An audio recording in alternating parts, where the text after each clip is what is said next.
Hello, everybody. Welcome back. This is Psychology 433, Cognitive Psychology for National University. I am Dr. Carlisle Rogers, and we are going to start discussing our fourth week key concepts. Again, these are key concepts.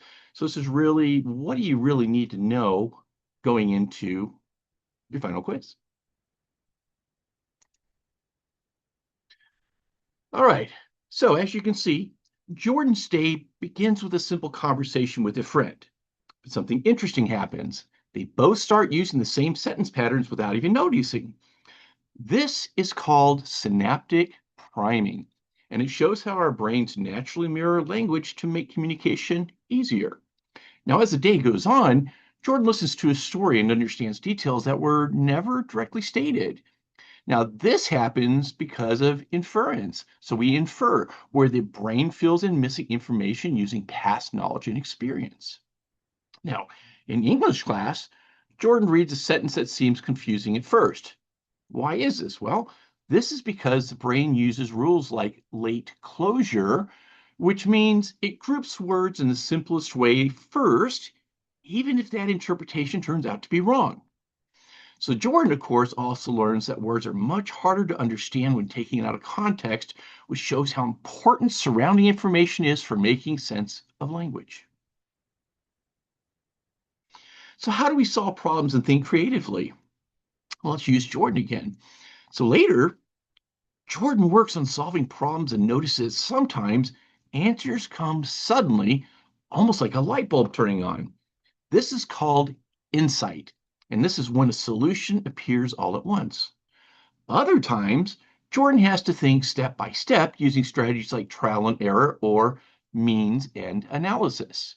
However, Jordan also tends to get stuck using the same approach over and over, even when it doesn't work.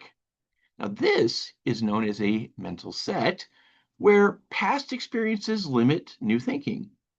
Now, during a brainstorming activity, Jordan practices divergent thinking, coming up with many different ideas, but sometimes struggles because of functional fixedness, which makes it hard to see new uses for familiar objects.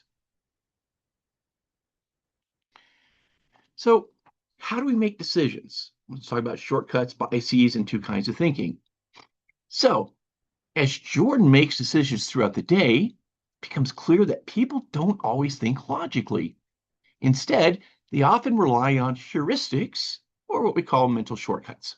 For example, judging someone based on a stereotype is called the representativeness heuristic, while making decisions based on what easily comes to mind is called the availability heuristic.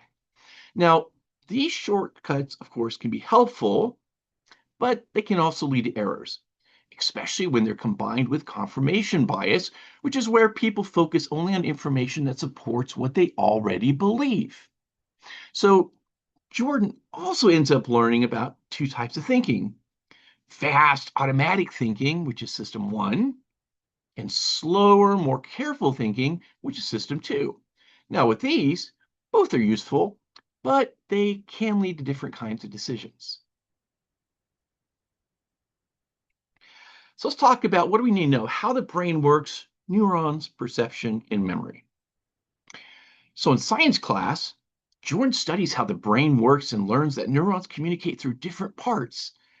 Dendrites, for instance, receive information while the axons send it to the other neurons. Now, when a signal reaches the end of an axon, it actually turns into a chemical message that travels to the next neuron. Now, this complex system allows the brain to control everything from thoughts to movement. Now, Jordan also discovers that perception is not perfect. So the brain must actually solve the inverse projection problem, which means figuring out what objects in the world cause the images we see. Now, at the same time, memory is not like a video recording. Instead, it's constructive. That means it is built from what actually happened along with our knowledge, our expectations, and experiences. Now, short-term memory only lasts about 15 to 20 seconds, unless, of course, we actively repeat information, and deeper thinking helps move information into our long-term memory. Attention, late selection in the big picture. So as the day continues, of course, Jordan notices that attention works like a filter. So even while he's focusing on one task, his brain can still process important background information, such as hearing a word from a nearby conversation.